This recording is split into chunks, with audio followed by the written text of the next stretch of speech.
Olá, cá estamos para dar continuidade à nossa catequese sobre a quarta e última grande parte do Catecismo da Igreja Católica, a oração na vida cristã, ainda comentando o terceiro pedido do Pai Nosso, seja feita a vossa vontade, assim na terra como no céu. Seja feita a vossa vontade. Eu pergunto a você que é casado, a você que trabalha, a você que realiza alguma missão, algo que não é essencialmente pecado. É correto que você diga, eu sou casado por vontade de Deus, eu estou aqui nesse trabalho por vontade de Deus. Ainda que tenha sido iniciativa minha, ainda que eu tenha feito o concurso, ainda que eu tenha mandado o meu currículo, ainda que eu tenha sido chamado, convidado por uma pessoa, é correto dizer por vontade de Deus, por vontade de Deus, por vontade de Deus? 1 Coríntios, capítulo 1, versículo 1. Paulo, apóstolo de Jesus Cristo, por chamado e vontade de Deus, e o irmão Sóstenes, etc, etc, etc, etc. Um versículo só. É o começo da 1 Coríntios.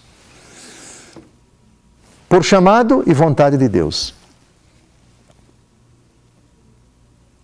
Você casou num religioso para além da imperfeição da sua esposa ou do seu esposo? Para além das brigas, das crises conjugais? Me dê um motivo para você dizer que aquele casamento não foi vontade de Deus. Nunca é a vontade de Deus o pecado. Porém, atenção, aqui é preciso ponderar. Se aquele namoro, se aquele noivado foram perpassados, alimentados, eu diria, e pelo menos uma das partes, pela mentira, e a mentira não é de Deus, por qualquer tipo de pecado, e o pecado não agrada a Deus, e aquilo redundou no matrimônio, obviamente que aí não tenho condições de dizer que o sacramento, pelo simples fato de ser sacramento, não é pelo simples fato, não estou desmerecendo o sacramento, mas aquela celebração não devia ter acontecido porque há um histórico de pecado naquela amizade que redundou em noivado, em namoro, noivado e depois casamento, ou às vezes nem redundou, nem em amizade, nem em namoro, nem em noivado, foi uma coisa a toque de... Não dá para dizer que aí é a vontade de Deus, por favor, que a vontade de Deus não é alimentada, não é fortalecida, não é estruturada, não é edificada no terreno movediço do pecado, pelo amor de Deus. Mas tirando isso, para além das dificuldades daquela vida conjugal, que motivos você tem para dizer que aquele matrimônio não foi a vontade de Deus? Eu repito, cada matrimônio tem sua história. É uma história que pode ser perpassada por muitos pecados e Deus não tem nada a ver com o pecado. Aí eu até respeito que você diga, isso daqui não foi a vontade de Deus. Jesus fala em Mateus 19 de matrimônio falso. Pensemos agora também em outro trabalho, em que o trabalho é digno, é honrado. Que autoridade você tem para dizer que onde você está trabalhando isso não é a vontade de Deus?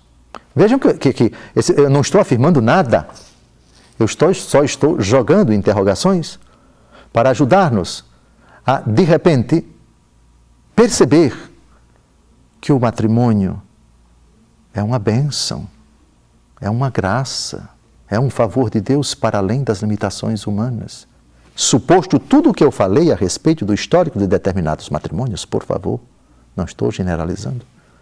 A respeito também do trabalho, eu estou aqui por vontade de Deus. Sim, foi você que se esforçou. Vontade de Deus. Sim, mas foi alguém que abriu aquela porta para você. Vontade de Deus. Eu repito, não há vontade de Deus onde existe o pecado, onde existe a injustiça. A vontade de Deus não comporta isso, não quer isso, não alimenta isso, não acoita isso, não favorece isso, não se estrutura nisso. Mas, por favor, fora disso, vontade de Deus, o seu sacerdócio, o seu matrimônio, o seu trabalho. Paulo, por chamado e vontade de Deus. Aprender a descobrir no hoje, no aqui e agora da nossa vida. É por vontade de Deus que eu estou aqui. Foi por vontade de Deus que Deus me deu meus filhos, meu trabalho, minha vida, minha saúde, minha enfermidade que foi curada com o milagre da vontade de Deus.